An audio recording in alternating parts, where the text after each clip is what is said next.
Shalom saudara yang dikasih dalam Tuhan, puji Tuhan. Hari ini kembali lagi saya menyapa setiap umat Tuhan melalui program Bible and Coffee. Saudara yang dikasih dalam Tuhan, melalui program ini saya kembali mengajak setiap umat Tuhan dimanapun Bapak Ibu Saudara berada untuk ayo sama-sama kita kembali merenungkan firman Tuhan.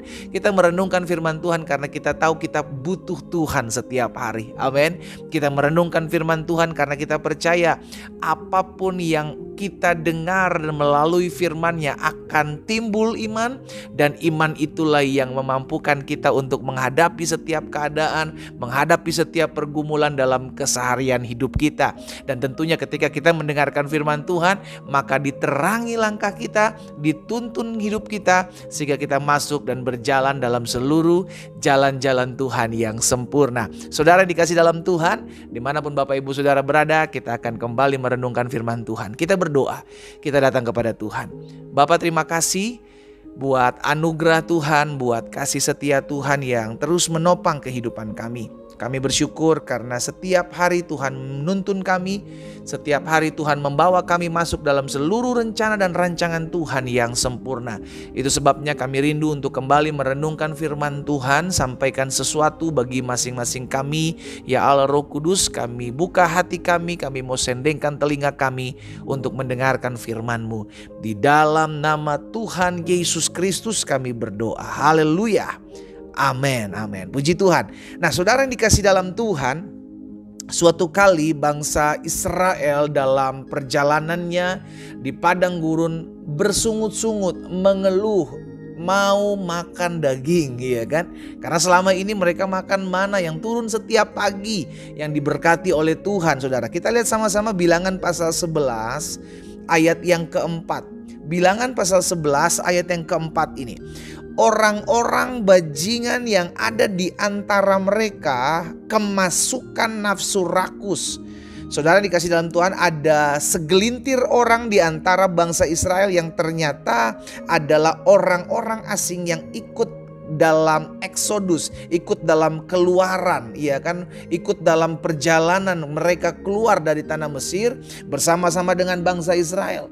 Alkitab katakan mereka adalah orang-orang yang kemasukan nafsu rakus, dan orang Israel pun menangis pula serta berkata, siapa yang akan memberi kita makan daging?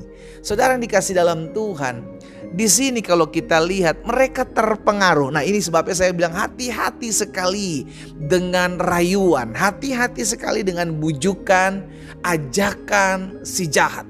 Yang seringkali itu ada di circle kita, yang seringkali itu ada di sekeliling kita. Bujukan untuk melakukan perzinahan, bujukan lakukan berselingkuh, bujukan untuk melakukan minum-minuman keras, bujukan untuk melakukan korupsi. Itu terkadang ada di circle kita, di sekeliling kita. Itu sebabnya kita harus berhati-hati. Nah, dalam hal ini saudara yang dikasih dalam Tuhan, bangsa Israel terpancing dengan keadaan. Iya juga ya, kita selama ini ikut perjalanan mengiring Tuhan, tapi kok yang kita makan mana terus? Setiap hari mana kita teringat. Jadi kalau kita baca seterusnya, mereka teringat akan segala sesuatu yang mereka makan enak di Mesir. Awalnya dari apa saudara? Dari bujukan orang-orang asing yang ikut bersama-sama dengan mereka dalam perjalanan di padang gurun ini. Mereka kemasukan nafsu rakus. Mereka teringat akan makanan-makanan yang enak, sekalipun mereka diperbudak di Mesir, mereka terikat di Mesir, ya kan? Tetapi mereka makan makanan enak. Dan itu mereka lebih memilih hal tersebut, saudara dikasih dalam Tuhan. Karena apa? Karena mereka terpengaruh, mereka termakan perangkap bujukan si jahat. Hadirnya ketiadaan rasa syukur. Ini yang bahaya, saudara. Ketiadaan rasa syukur ini, padahal setiap hari Tuhan beri mereka makan loh, saudara. Setiap pagi Tuhan beri mereka mana, setiap pagi mereka Tuhan diberi mana selama 40 tahun, saudara dikasih dalam Tuhan, mereka makan mana. Sampai akhirnya ada orang-orang yang dipakai oleh si jahat untuk membujuk ini. Akhirnya mereka mulai berpikir, iya juga ya, kayaknya bosen juga kita. Karena apa? Mereka mulai membanding-bandingkan.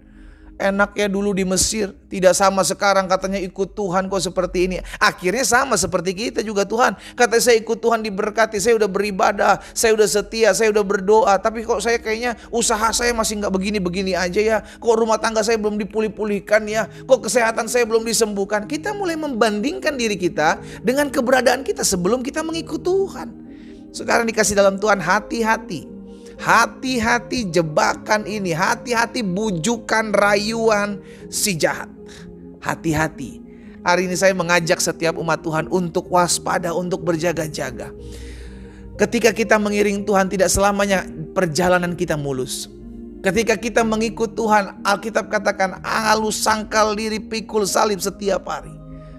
Tetapi kalau kita mau jujur, kita kembali mengingat masa-masa lalu sebelum kita mengikut Tuhan, kita bisa lakukan apapun juga. Kita bisa melakukan dosa-dosa yang sebenarnya saat-saat ini juga dilarang oleh Tuhan. Kita masih bisa melakukannya dulu. Kita mulai ingat, enak juga ya dulu ya. Waktu saya belum datang sama Tuhan, hidup saya belum dipulihkan. Aduh, dulu saya suka-suka, mau minum mabuk ayo, mau berzina ayo, mau berjudi ayo, mau rugikan orang ayo, membohongin orang ayo. Tetapi sekarang kok mau buat ini gak boleh, buat itu gak boleh. Disitulah kita mulai merasa jenuh, capek, lelah untuk ikut Tuhan. Hati-hati, bujukan-bujukan, rayuan-rayuan jahat, si jahat di akhir zaman ini akan semakin gencar. Dan orang-orang yang dipakai adalah orang-orang yang ada di circle kita. Alkitab bilang hati-hati terhadap pergaulanmu. Pergaulan yang buruk merusak kebiasaan-kebiasaan yang baik. Saudara yang dikasih dalam Tuhan, berjaga-jaga. Saya percaya setiap kita pernah mengalami rayuan, bujukan si jahat ini untuk kita terhilang, untuk kita dijauhkan dari Tuhan. Tetapi saya berdoa di dalam nama Yesus sehingga engkau tetap memiliki pendirian yang teguh, iman yang teguh untuk mengatakan tidak dalam nama Yesus terhadap tawaran-tawaran si jahat.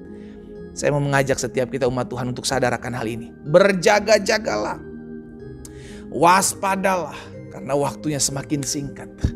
Sehingga setiap kali kalau kita tidak berjaga-jaga, maka bujukan itu kita anggap benar. Lihat peristiwa Taman Eden. Ketika ular berusaha membujuk Hawa, saudara dikasih dalam Tuhan, lihat. Kalau engkau makan buah ini, engkau akan jadi sama seperti Allah. Itu bujukan, ajakan, rayuan. Tetapi kitalah yang meresponi. Hawa meresponi untuk memetik buah itu.